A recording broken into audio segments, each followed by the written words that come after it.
I'd been hauling for 15 years, coast to coast. Nights were my thing, empty highways, fewer cars, the hum of the engine my only company.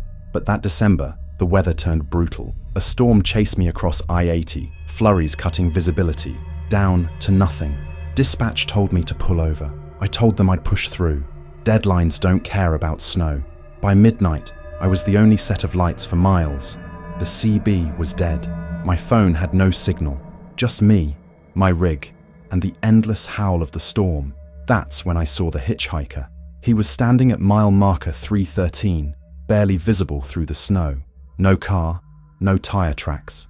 Just a man in a long coat, arm raised, thumb out. Now, most truckers know better. Hitchhikers are trouble 9 times out of 10. But something about the storm, about the way he stood there without shivering, made me slow. I cracked the passenger door. "Where you headed?" He leaned in, face shadowed by his hood. His voice was low, almost lost in the wind. "East." That was enough. I nodded him in. For the first 20 miles, he didn't speak, just sat there, hands folded, watching the snow smear past the windshield. "You from around here?" I tried. A pause. Not anymore. His coat dripped steadily onto the floor mat. I turned the heat up, but he didn't seem to notice. "You got a name?" I asked. He turned his head slowly toward me. His eyes caught the dash light, too pale, almost grey. "Evan!" Something in my gut tightened. My brother's name was Evan. He died on this very stretch of highway in a wreck 15 years ago. I gripped the wheel. "Funny, that was my brother's name." The hitchhiker smiled, faintly. "I know." The cab went cold, colder than the storm outside. My breath fogged the air. "You one of those roadside psychics or something?" I forced a laugh. Evan didn't answer. He just leaned forward, staring at the windshield. "You missed the exit." "What exit?" I snapped. "The one you were supposed to take." I glanced at the GPS. The route was straight ahead, nothing missed. "You don't know what you're talking about." His smile widened. "Don't I?" The storm thickened, swallowing the world. The road narrowed, guardrails looming like ribs. I slowed, nerves jangling. That's when the CB hissed to life. Static, then a voice I hadn't heard in 15 years. "Tommy, you there?" My brother's voice. I almost swerved off the road. My hands shook on the wheel. "Who the hell is this?" "Pull over!" The voice crackled. "You don't want to miss it again!" I killed the CB. My heart pounded so hard it hurt. "Beside me," the hitchhiker chuckled softly. At mile marker 328, he spoke again. "Almost there." "Almost where?" "The place you left me." I gritted my teeth. "Listen, I don't know who you think you are, but this isn't funny." His head tilted. "It wasn't funny the first time either. When you let me drive, when you fell asleep." My blood turned to ice. The memory slammed back, one I'd buried so deep it felt like a dream. 15 years ago, on this very highway, my brother had begged me to let him take the wheel. I was exhausted. I'd agreed. I woke up in the hospital. 2 days later, Evan hadn't made it. My voice broke.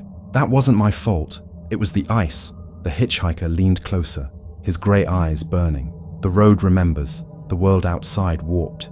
The snow stopped falling. The sky went black, moonless, starless. The road stretched straight ahead, endless, lined with mile markers that all read 313. My chest seized. "What is this?" "A second chance," Evan whispered. "To make the right choice." The CB hissed again. My brother's voice, calm, steady. "Pull over, Tommy." My hands clenched the wheel so hard my knuckles bled white. If I pulled over, what then? If I kept driving, where would it end? Evan's hand rose, pointing at the shoulder. "This time, don't keep going." I yanked the wheel. The rig skidded, tires screaming, snow spraying. For a moment, I thought, I'd roll. Then the truck shuddered to a stop on the frozen shoulder. Silence. I turned. The hitchhiker was gone. The cab was warm again. The snow outside fell normally, headlights catching flakes like sparks. The GPS chirped, rerouting calmly. Mile marker 329 stood ahead, solid and real. My hands shook as I pulled back onto the road. I made the delivery by dawn. No one believes me, of course. Truckers swap ghost stories at diners all the time, but when I mention mile marker 313, the room goes quiet. Some stare at their coffee, others mutter about bad stretches. I've never picked up another hitchhiker. I've never driven through Wyoming without feeling that cold breath on my neck. And sometimes, when the CB hisses, I swear I hear my brother's voice again. Don't miss the exit. It was February, late in the season, snow still crusting the Sierra Nevada. I was hauling frozen beef out of Sacramento, bound for Salt Lake. Dispatch warned me about the weather, but the road looked clear enough. By midnight, I was halfway up the mountain. Wind buffeted the cab, wipers smearing the windshield. I was fighting fatigue when I saw the sign, State Way Station, 1 mile, cursed under my breath. At this hour, they were usually closed. Still, the last thing I needed was a fine. Sure enough, a set of green lights flashed ahead, guiding me down the off-ramp. The way station looked wrong. The building squatted low to the ground, wood instead of concrete, with a peaked roof like a ranger cabin.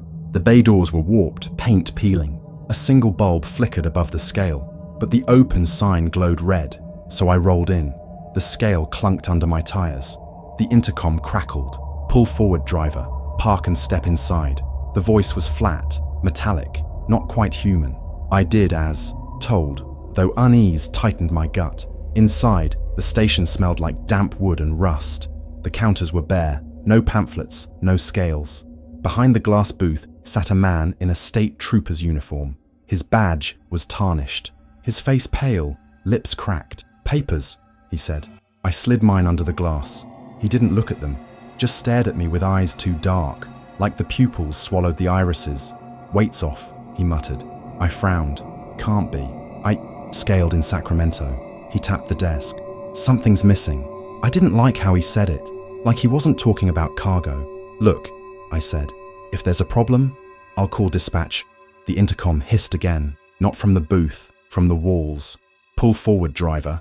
Park and step inside." The same words I'd already obeyed. The trooper's lips didn't move. I backed toward the door, heart hammering.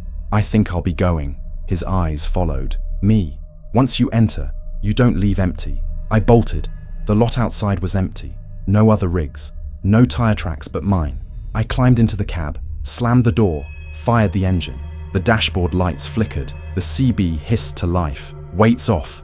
Balance required." "Shut up," I snarled, twisting the knob, but the voice stayed, louder, filling the cab. I threw the rig in gear, tires screaming as I lurched onto the highway. For a mile, nothing. Just black road, snow drifting in the high beams. Then headlights flared behind me. Another semi. Its trailer was unmarked, matte grey, no dot numbers. It gained fast, engine growling. I floored it, but my rig felt sluggish, like something dragged. At the trailer, the speedometer needle barely climbed. The CB crackled, balance required. The grey truck loomed closer, bumper kissing my tail. Then without warning, it vanished. No skid, no swerve, just gone. I didn't stop until I hit Reno, shaking so bad I spilled coffee down my shirt. I asked other drivers about the way station. Most just stared. A few shifted uncomfortably and muttered about phantom scales on old highways. "Places that shouldn't be there. You see one," an old-timer told me. "You don't stop. Doesn't matter if the sign's lit. You keep rolling." "Why?" I asked. His eyes were tired. "Because they're not weighing your truck. They're weighing you." I thought that was the end. Just another story for the diner booths. But 2 weeks later, on a run through Colorado, I passed a rest area, and there it was. The same squat wooden station, the same flickering bulb, and the open sign glowing red. I didn't stop. Not this time. I drove on, pedal pressed hard. In the mirror, the way station faded into the dark, but the scale clunked anyway, beneath wheels that never touched it. And the CB whispered, calm and patient, "Weights still. Off. Balance required. Now, no matter where I drive, desert, mountain, interstate, sooner or later, I see that sign. State Way Station, 1 mile. Sometimes the building looks new, sometimes old. Sometimes it's not there at all until I blink. I never stop, but the voice never stops either. It waits in the static, reminding me, balance required. And each time, I feel the rig grow heavier, like something is loading itself onto me, something I can't unload. I was hauling flatbed, steel pipe, from El Paso to Houston, a straight shot, nothing unusual. Midnight stretched black around me, the desert flat and empty. I flipped the CB on for company. Static. Then voices on 19, clear as day. Breaker 19, anyone catching eastbound? I keyed up. Copy that, driver. You got Steel Man, mile marker 134. The reply came with a chuckle. Steelman, come on over to 19.5. Got something to share. I frowned. There ain't no 19.5, but the dial twitched in my hand. Static rose, sharp and hot. And there it was, a notch between 19 and 2019.5. Curiosity beat common sense. I switched. The channel came alive. Not chatter, singing, low, drawn-out voices, humming a tune I didn't recognize. It rose and fell like waves, filling the cab until my skin prickled. Then a voice, smooth and steady. Welcome, Steelman. Keep rolling east. Don't you dare stop. I froze. Who is this? The radio hissed. Then, mile marker 150. We'll see you there. By the time I hit 150, my knuckles were white on the wheel. The desert opened to a rest area I'd never noticed before. A dozen semis lined the lot, all black, engines idling in perfect rhythm. Their headlights burned too bright, too white. A voice crackled. Pull in, Steelman. Plenty of room. My foot twitched toward the brake, but something deep inside screamed, don't. I floored it. The black trucks roared behind me, headlights flaring like lightning. Then, silence. When I looked again, the lot was empty. I told myself fatigue was messing with me. But the next night, near Abilene, the CB clicked on by itself. Breaker Steelman, you missed your stop. I snapped the radio off. It clicked back on. You can't turn us down. For days, the voices followed, always humming that same tune, always whispering my handle. They knew where I was, what mile marker I'd passed, even what I'd eaten at, the last truck stop. Other drivers didn't hear it. When I asked on Channel 19, they thought I was joking. You're tired, brother, one said. Take a day off, but I couldn't rest. The radio never slept. 2 weeks later, in Louisiana, they gave me a command. Exit 47. Now. My hands trembled. I wanted to resist, but the wheel jerked like something pulled it. I swerved off, gravel spraying. The ramp led to another rest area. More black trucks, parked in neat rows. Their cabs were empty, doors hung open, seats worn smooth, as if drivers had sat too long. I forced myself past, back onto the highway. The voices laughed. You can't outrun a frequency. That night, I dreamed of endless convoys, trailers stretching to the horizon, each cab filled, with pale-eyed drivers humming that same song. When I woke, my CB light was on, channel 19.5, glowing red. I tried destroying it, pulled the plug, ripped the wires. The CB lay dead on the seat, but the voices still came, through the speakers, through the static of my phone, even through the rumble of the tires. Steelman, they whispered, soon you'll park with us. Engines never cold, wheels never stop. The final run came last month, midnight again. Somewhere in Arkansas, rain hammered the windshield, wipers squealing, the radio hissed, louder than ever. Mile marker 313, this is your last call. Lightning split the sky, and there it was, a way station glowing on the horizon, though I knew there shouldn't be one for another 100 miles. Every black truck I'd ever seen was parked there, lined like soldiers. Their lights snapped on together, blinding. The voices chanted in unison. Balance required. Pull in. The wheel fought me. My rig veered toward the exit. I screamed and yanked hard the other way, tires screeching. The trailer fishtailed. For a heartbeat, I thought I'd flip. Then, silence. The road ahead was empty, the way station gone. The clock on the dash blinked 12 hours. I've been running day shifts ever since. No more night hauls, no more empty highways. But I know they're waiting. Every time I pass mile marker 313, I hear faint humming in the static. And sometimes, when the CB is off, when the radio is dead, when I swear I'm alone, a voice whispers in the cab, Steelman, 19.5. Time to check in. I was hauling late, reefer full of produce, clock running out. The desert stretched empty under a swollen moon, asphalt shimmering in the heat even at night. My eyelids were heavy, my thermos bone dry. That's when I saw the sign, Exit 47. Last chance. Dinera fresh green highway marker, reflective paint glowing. I frowned. No such exit. I'd swear on my CDL, but the hunger in my gut and the ache in my eyes made the decision for me. I took the ramp. The diner's neon buzzed red against the sand. A squat building, chrome edges dulled, windows frosted with grease. A handful of rigs sat in the lot, lined neatly like soldiers. No logos, no plates. Inside smelled of coffee and fried onions. The booths were full, Drivers in worn caps, staring into their cups. No chatter, no clink of forks, just silence. The waitress glided over, tall and thin, skin pale under fluorescent light. Her name tag read Mabel. "Coffee?" she asked. I nodded. The mug she set down was already full, steam curling. I lifted it, desperate for warmth, but when I tasted it, my tongue recoiled. It wasn't coffee, it was metallic, thick. Blood! I gagged, slamming the mug down. The liquid rippled, dark red. Mabel's smile never wavered. "Drink up, driver. Long road ahead." I stumbled back, chair screeching. No one else moved. The other drivers sat frozen, hands curled around their mugs, eyes blank. "All right," I muttered. "I'm gone." I turned for the door, but the windows showed only black, not night, nothing. A void pressing against the glass. Behind me, the drivers rose in unison. Their caps fell back. Their faces were grey, hollow, mouths slack as if unhinged. Mabel's voice echoed, deeper now. "You've come too far to turn back." I bolted through the door anyway. The lot was empty. No rigs, no pavement.